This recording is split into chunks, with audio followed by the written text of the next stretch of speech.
मेरे भारत के साथियों, मेरे भारत के स्टूडेंट, आप अपनी घर की स्थिति परिवर्तन के लिए चुने गए हो, तो आपका जीवन इतना सरल कैसे होगा?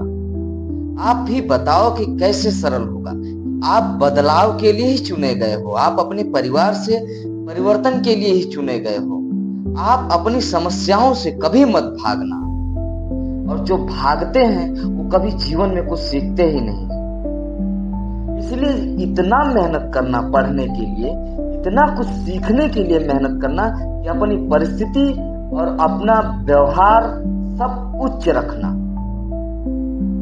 क्योंकि आप जब परिवर्तन के लिए, कोई बदलाव के लिए, कोई चुनौती के लिए जब दुनिया से लड़ते हो, जब अंधेरे से लड़ते हो, आप इतना सरल कैसे हो सकते हो?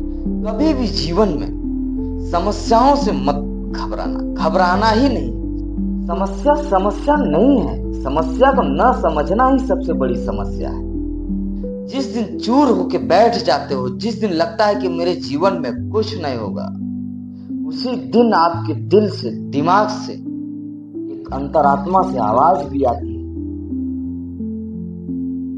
कि अगर हमारे जीवन में कुछ नहीं होगा क्या होगा। आशा कभी छोड़ना नहीं और निराशा के पीछे कभी भागना नहीं। आप चाहते हो कि बिना कांटों के फूल हो और सुगंधित हो, क्योंकि जहां फूल रहेंगे वहां कांटे रहना स्वाभाविक है। संघर्ष के समय परेशानियों का आना स्वाभाविक है, उसको कोई नहीं रोक सकता। जहां उजाला है वहां अंधकार का आना स्वाभाविक है, उसको कोई नहीं रोक सकता। लेकिन माँ बाप का निराशा इस बात पे निर्भर करती है कि मेरा बेटा थक गया, लगता है कि जीवन में कुछ नहीं करे। बस इतना ही काफी है परिवर्तन के लिए, बस इतना ही काफी है अपनी जिंदगी को बदलने के लिए। केवल एक सोच अपनी बरकरार रखना और लक्ष्य पे निर्धारित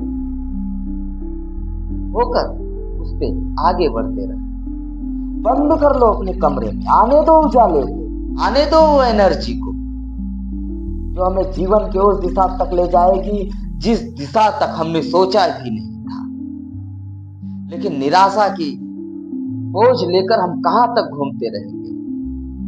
निराशा को बोझ की उतार कर, संघर्ष की झोली उठाकर मंजिल की दिशा में चलना हमारा कर्तव्य हो जाता है। उससे विमुख होकर हम क्या कर सकते? आखिर जीवन में हमें कुछ तो करना है, कुछ तो पाना है, कुछ तो करके दिखाना है। हाथ पे हाथ रख के अगर हम सोचते रहे कि जीवन में क्या होगा, जो आपने सोचा होगा वही होगा।